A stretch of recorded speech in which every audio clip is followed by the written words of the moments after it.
मतलब इससे मैं लिखने की कोशिश करता हूँ। मेरे जो जैसे हम जनरली लिखते हैं हमें इस यहाँ से हमें सपोर्ट लेना पड़ता है। ठीक है, तो ये जो मेरी उंगली है ना, तो इसमें यहाँ तक ही सेंस है, इसमें सेंस नहीं है। सेंस नहीं है इसमें, नहीं। 2 उंगलियों में ये सेंस नहीं है हाँ। इसमें। अच्छा, आप स्पोर्ट्स में भी बड़ा एक्टिव रहे? हाँ, मैं बास्केटबॉल, व्हीलचेयर बास्केटबॉल में। सीरियसली? या सूरज हर घर के अंदर है, बस उसको निकलने की देरी है। क्या बात है। रुको मत, चलते रहो, परेशानी आएंगी। और मुझे तो ये लगता है कि अगर प्रॉब्लम है तो उसका सॉल्यूशन भी है, अगर उसका सॉल्यूशन नहीं तो वो प्रॉब्लम ही नहीं है।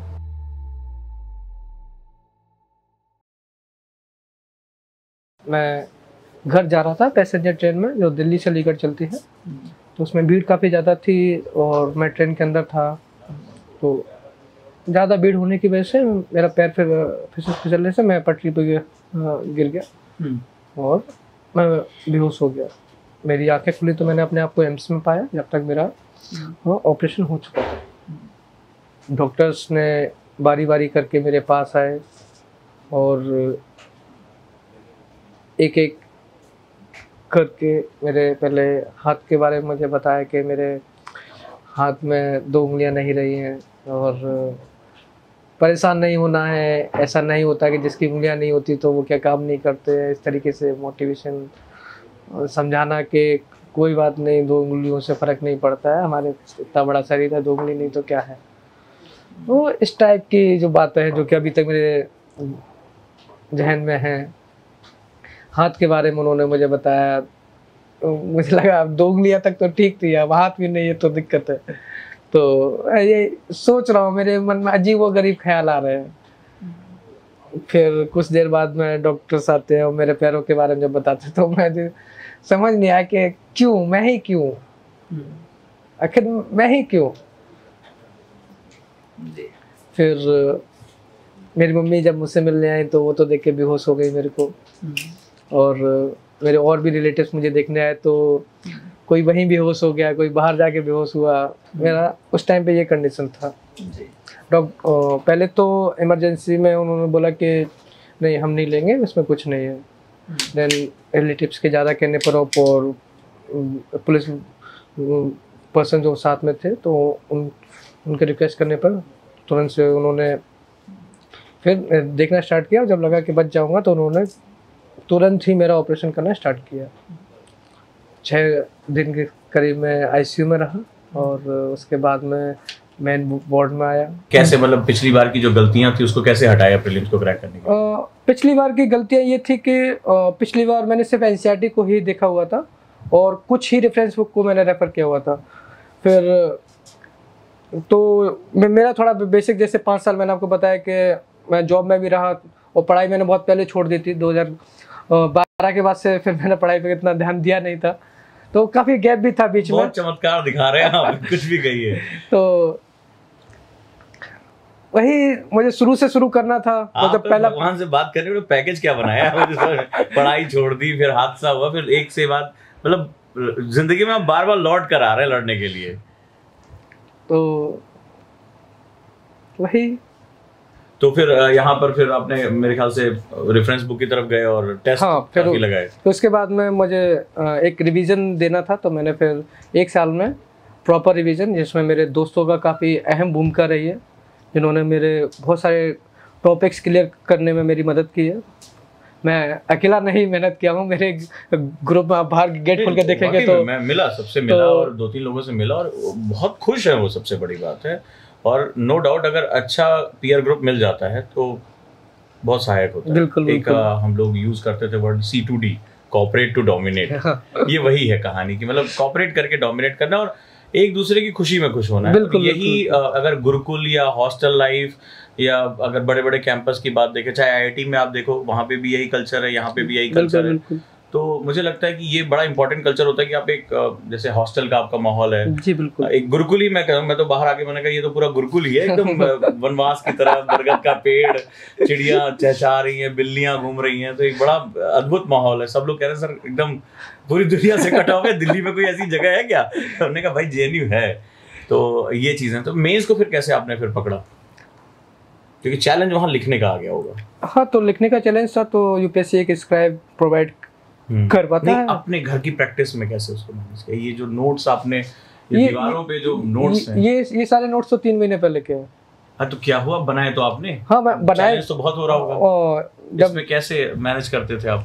मतलब इससे मैं लिखने की कोशिश करता हूँ, मेरे जो जैसे हम जनरली लिखते हैं, हमें यहाँ से हमें सपोर्ट लेना पड़ता है। ठीक है, तो ये जो मेरी उंगली है ना, तो इसमें यहाँ तक ही सेंस है, इसमें सेंस नहीं है। सेंस नहीं है इसमें? नहीं। 2 उंगलियों में ये सेंस नहीं है इसमें? हाँ, इसमें आगे जो है सेंस तो फिर नहीं पेन है। कैसे पकड़ते थे आप? तो बस ये है कि इस हड्डी के सपोर्ट से ये जो फिंगर है ऐसी ही रहती है, तो मैं पेन को इसी हेल्प से और स्पीड कैसे बनता है इसमें फिर? स्पीड के लिए क्योंकि जब सेंस नहीं है तो ये सपोर्ट नहीं मिल रहा होगा ना। तो ये 2 उंगली है ना, तो इनका सपोर्ट रहता है, तो मैं जैसे हम लोग लिखते हैं तो हमें इससे आगे, इससे पेन को आगे बढ़ाने में यहाँ से सपोर्ट मिलता है, तो ये तो आपका गैप हो गया, तो इसमें आप लिखते समय आपको सपोर्ट कैसे मिल रहा होगा? नहीं, तो मैं यूं करके पकड़ता हूँ, जो लिखना होता है तो मुझे यहाँ से सपोर्ट मिल जाता है पूरा, मैं जो लिखना होता है मैं। ये आपने अभ्यास से किया है? हाँ, अगर मैं सिंपल अगर इसको पकड़ूं और अगर ये इसमें सेंस नहीं है और मैं केवल 2 से सहारा ले रहा हूँ, तो ये मेरे लिए बहुत डिफिकल्ट है। सीरियसली कह रहा हूँ कि अगर मुझे लिखने को आ जाए तो ये मेरे लिए लिटरली डिफिकल्ट। मैं चाहे इससे ही लिखूं, अगर मुझे ये सहारा नहीं मिल रहा और मुझे ये सहारा नहीं मिला, अगर मैं इसको लॉक कर देता हूँ तो मुझे इससे लिखने में वाकई में बहुत दिक्कत होने वाली, क्योंकि मैं जहाँ तक समझ पा रहा हूँ सारा जोर ये आ रहा है, और जब हम इस तरह से लिखते हैं तो हम ये पूरे फोर्स को डिवाइड कर देते हैं और हमें हेल्प मिलती है। तो भैया एक बार बता दें, अगर जो है तैयारी कर रहे हो ध्यान से, तो और ये कहते हो कि सर मैं वो लिख नहीं पाता हूँ, सर टाइम नहीं मिल रहा है, सर वो हाथ में पेन होने लगता है, तो बाबू ये घर पे ट्राई करके देखना कभी कि इस तरह से पेन पकड़ के और यहाँ सपोर्ट हुए बिना कैसे लिखा जाता है और कैसे लिख के इतिहास रचा जाता है। ये यूपीएससी नहीं लिख रहे थे, ये इतिहास लिख रहे थे, जो बहुत काम आने वाला। सचमुच ये बहुत ही ज्यादा एक चीज समझने वाली है कि मानना पड़ेगा कि हर चीज आपने हिम्मत से तराशी है। अच्छा, जब मेंस हुआ, मेंस में कितने घंटे लगभग उस समय आप पढ़ने लगे थे प्रीलिम्स के बाद? रूटीन मेरा कम ज्यादा वही रहा, कभी रूटीन मेंटेन करके चले। हाँ, मतलब एक तरह से आपने अपनी पढ़ाई में डिसिप्लिन बना के रखा। हाँ, कि हाँ, मतलब कभी प्रेशर नहीं लेना, एक आदत बना ली। अगर मतलब दोस्तों से मिलना है तो दोस्तों से मिलना है, गए आराम से समय बिताया। कितने बजे तक सो जाते थे? जेएनयू है तो जेएनयू में तो वैसे भी रात में कौन सोता है। फिर भी कितने बजे तक पढ़ाई करते थे? वही 3-4 तो हाँ, 3-4 तो उठते थे। सुबह का उठना, जिस दिन अगर सेंटर जाना है तो उस दिन 8:30 बजे उठना है, 8:40 पे, क्योंकि 9 बजे क्लास जाना होता है। बाकी अगर जैसे क्लास नहीं है उस दिन तो 12 बजे जब खाना आता है जब उठना होता है। ये भी सही है। अच्छा, आप स्पोर्ट्स में भी बड़ा एक्टिव रहे? हाँ, मैं बास्केटबॉल, व्हीलचेयर बास्केटबॉल में, मतलब मैंने थोड़ा थोड़ा ट्राई किया है। यहाँ हमारे यहाँ तो यूपीएससी की तैयारी शुरू हो जाए, बच्चा ऐसा कमरे से बाहर निकलना बंद कर देता है। अरे सर, फिजिकल एक्टिविटी कैसे बात कर रहे हैं, आईएएस की तैयारी कर रहे हैं, 18 घंटा पढ़ेंगे, ठीक है। तो सवाल वो है कि मतलब आप फिजिकली एक्टिव रहते थे? हाँ, मैं बास्केटबॉल खेलते थे? हाँ, मैं बास्केट मेरा वो रखा भी है, देख सकते हैं। अरे वाह, क्या बात है, जबरदस्त है भाई ये तो। और इससे जब खेलते होंगे तो बड़ी एनर्जी भी मिलती होगी। स्पोर्ट्स ना एक ऐसी एक्टिविटी है जो आपको बड़ा टीम वर्क भी सिखाती है और बड़ा जज्बा भी देती है। मेरा मतलब एक ग्रुप है, व्हाट्सएप ग्रुप, जिसमें 5-7 हम मेंबर हैं।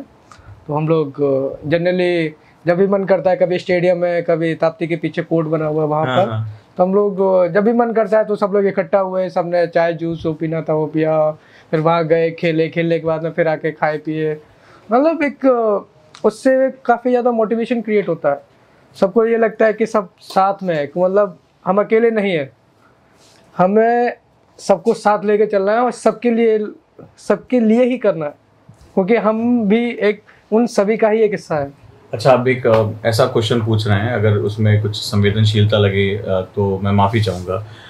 हम जब इंटरव्यू के लिए जाते हैं तो अच्छे से ड्रेसअप करके जाते हैं जी। आपको ड्रेसअप करने में परेशानी तो नहीं होती है? नहीं, खुद से कर लेते हैं या किसी की सहायता लेते हैं? नहीं, मैं सारा खुद से करता हूँ। एक्चुअली क्या पहन के गए थे इस बार इंटरव्यू? मैंने शर्ट पहना हुआ था और ब्लैक पैंट है, हाफ पैंट, मैंने वो पहना हुआ था, और blue tie with white spot. अच्छा, ये हाफ पैंट में टाई आपने जब पहनी थी, आपको फोटो दिखा देता हूँ। तो ये बताइए, तो फिर लोगों ने बड़े अजीब नजरों से भी देखा होगा जब यूपीएससी आप गए होंगे? नहीं, तो लोग क्यों देखेंगे, मैंने बाहर से कैब बुक किया था, उसमें बैठ के गया था। अरे तो वहाँ तो उतरे होंगे। वहाँ भी लोग अपनी अपनी टेंशन में थे, तो मुझे नहीं लगता लोगों ने मैं ध्यान दिया। हाँ। इतना ध्यान नहीं दिया, बाकी मुझे अपना पता था कि मुझे क्या बोलना है, कैसे बोलना है, वो बस। बड़ी मस्त। अरे स्माइल इतनी प्यारी आपकी, कॉन्फिडेंट इतना प्यारा है कि क्या बताएं। तो मुझे लग रहा है यूपीएससी वालों को तो बिठा लेना चाहिए था आराम से। कैसा रहा इंटरव्यू? इंटरव्यू काफी अच्छा रहा। हाँ देखिए भाई, अरे वाह क्या बात है, चश्मा वश्मा लगा के तो एकदम आप झकास, बहुत हैंडसम लग रहे हैं भाई, ये तो एकदम क्या बात है। वैसे भी आप बड़े हैंडसम हैं, और मुझे लग रहा है कि अधिकारी के रूप में पहले से छवि बना रखी थी कि हाँ भाई अब अधिकारी इसी रूप में दिखाई पड़ेगा। तो इंटरव्यू कैसा रहा आपका? इंटरव्यू मेरा बहुत अच्छा रहा। पैनल मेंबर काफ़ी अच्छे थे। उन्होंने बहुत बहुत आसान सवाल पूछे कि आपका जिला मैनपुरी है, आप उसके बारे में बता दीजिए। मैंने मैनपुरी के बारे में बताया। फिर बोले कि आप ने रशियन भाषा से अपना बैचलर्स किया हुआ है, मतलब क्या रीज़न रहा। तो मैंने उसका रीज़न बताया। फिर रशिया यूक्रेन वॉर के पूछे कि मतलब ये क्यों हो रहा है और मतलब क्या ज़रूरत है इसकी, हमारा क्या व्यू है, आपका पर्सनल क्या व्यू है, एंड देन क्या पॉसिबिलिटीज़ है, हम इसको कितना आगे ले जा सकते हैं, कब ख़त्म होगा। देन फिर यूपी से रिलेटेड क्वेश्चन थे, मुलायम सिंह यादव जी से रिलेटेड क्वेश्चन थे। हाँ भाई वही इलाका है। सॉरी। फिर जेएनयू पर आ गए कि जेएनयू कैसे आना हुआ, फिर जेएनयू की कंट्रोवर्सी, मतलब क्यों रहता है कंट्रोवर्सी में, वहाँ का माहौल क्या है। देन फिर मेरे निजी जीवन से एक दो सवाल पूछे कि एक्सीडेंट कब हुआ, कैसे हुआ, पहले क्या करता था और आगे मेरा क्या ड्रीम है। एक सवाल उन्होंने पूछा कि you are special category student and what is a future plan for their welfare. Then ये तो मैं भी पूछने वाला हूँ। आई से sorry sir, I am not a special category student, I am as normal as we are. अरे वाह। Then chairperson smile and says I like it. I'm impressed. Seriously impressed होने वाली बात है। Then he says I am very sorry if I hurt you. No sir, don't say sorry. Then I answer my question, जो भी मैंने answer दिया। Then chairperson ने final सवाल पूछ के मैं बाहर निकला इंटरव्यू देके, सबको थैंक यू बोलकर। वो मोमेंट मेरे लिए काफ़ी अच्छा रहा। मैंने उस 2 मिनट में वो ज़िंदगी जी कि लोग 2000 साल में नहीं जी सकते। अरे क्या बात है, वंडरफुल। ये जज्बा होता है और मानना पड़ेगा कि मतलब बात तो आपने बहुत सही कही। और देख लो भैया, कहते हैं ना कि हम आत्मविश्वास ढूंढते हैं, वो तो खैर चेहरे पे चमक ही रहा है, लेकिन स्वाभिमान के बिना ना आत्मविश्वास आता नहीं है। तो इंसान जब स्वाभिमान कमा लेता है तो आत्मविश्वास अपने आप आ जाता है। जी। और ये मंत्र अगर सीख गए ना, जिंदगी में कभी झुकोगे नहीं, कभी रुकोगे नहीं और कभी टूटोगे नहीं। ये बात बिल्कुल सही है। तो आगे कहानी कही जाए तो इस समय घर का माहौल कैसा है अभी जब से रिजल्ट आया? घर का माहौल, पिताजी बड़ा खुश लग रहे थे, आपने शायद बात किया हुआ है। बात की तो घर का माहौल सब बहुत खुश है। मेरी मम्मी की खुशी का ठिकाना नहीं है। सही बात है। और पापा तो पूछो ही मत, सब बहुत खुश है। मेरे भाई बहन, मेरा परिवार, मेरे गांव वाले लोग, शहर वाले लोग, ऑल ओवर द इंडिया में मेरी ही बातें हो रही हैं और मुझे इस बात की बहुत खुशी है कि सब मन में आता होगा सब बहुत खुश है मेरे लिए। अपनी मेहनत, अपनी लगन और सबसे बड़ी बात अपने इरादे से देश को, अपने परिवार को बहुत बड़ी खुशी देती है। जी लग रहा है। हाँ बिल्कुल। और आपको क्या लगता है कि जो हमारे बच्चे बहुत संघर्ष करते हैं, गांव से आते हैं, बच्चियां हैं, तमाम तरह की उनको दिक्कतें हैं जी, और वो कहते रहते हैं कि मेरे परिवार में ये दिक्कत वो दिक्कत, वो अपने परिवार को इस एग्जाम के माध्यम से क्या लौटा सकते हैं? यूपीएससी आपको एक ऐसा मौका देता है कि आप अपने आपको, अपने माता पिता को, अपने गांव, अपने देश, अपने समाज को वो वापस दे सकते हैं जो कि वो कल्पना भी नहीं कर सकते। वाकई में अद्भुत है। और मैंने आपके पिताजी से बात की है, हमारी टीम ने बात की है, वो जो आवाज़ में जो तरन्नुम थे, जो जोश था, वो सुनते बन रहा था फ़ोन पे ही। बहुत आह्लादित थे, बहुत खुश थे। अच्छा चलिए, हम एक आपको पास, आप बहुत आज थक गए होंगे, खाने वाने का भी समय हो रहा है। हमारे बहुत से व्यूवर्स देखते रहते हैं, गांव देहात से देखते हैं और देश के कोने कोने से। क्या मैसेज देना चाहेंगे वो व्यक्ति जो वाकई में इरादे की मूर्ति है? क्या मैसेज देना चाहेंगे उन सभी को? सूरज हर घर के अंदर है, बस उसको निकलने की देरी है। क्या बात है। और कैसे लड़े वो? रुको मत, चलते रहो, परेशानी आएंगी। और मुझे तो ये लगता है कि अगर प्रॉब्लम है तो उसका सॉल्यूशन भी है, अगर उसका सॉल्यूशन नहीं तो वो प्रॉब्लम ही नहीं है। तो just find out the solution and continuously move on, धीमे धीमे चलते रहो। जिंदगी चलने का नाम। हाँ, दौड़ नहीं सकते तो धीमे चलो, चल नहीं सकते तो उड़ने लगो। क्या ही है। लेकिन जो मैसेज आपने दिया, मैं बस एक ही चीज कहूंगा, और मैंने भी सीखा, सीरियसली कह रहा हूँ, वो आपने कहा कि क्या हुआ, पैर नहीं है, चल नहीं सकता, हौसलों के पंख है, उड़ तो सकता हूँ। मतलब मान गया, ये लाइन जो है वो बहुत ही बेहतरीन रहेगी। और पूरे उजान फैमिली की तरफ से मैं बस ये दुआ करूंगा कि आने वाले समय में आपकी मुस्कुराहट बरकरार रहे और हजारों लाखों के लिए आप प्रेरणा बने, बेहतरीन ऑफिसर बने। लवासना में आपकी ट्रेनिंग बहुत शानदार हो, हम तो हर साल वहाँ जाके देखते रहते हैं। और आने वाले समय में आप बहुत कुछ कर सकें, बहुत कुछ कर सकें, परिवर्तन लेकर आ सकें, और हजारों सूरज अब आपको देखकर चमके, लाखों सूरज देखकर आपको चमके।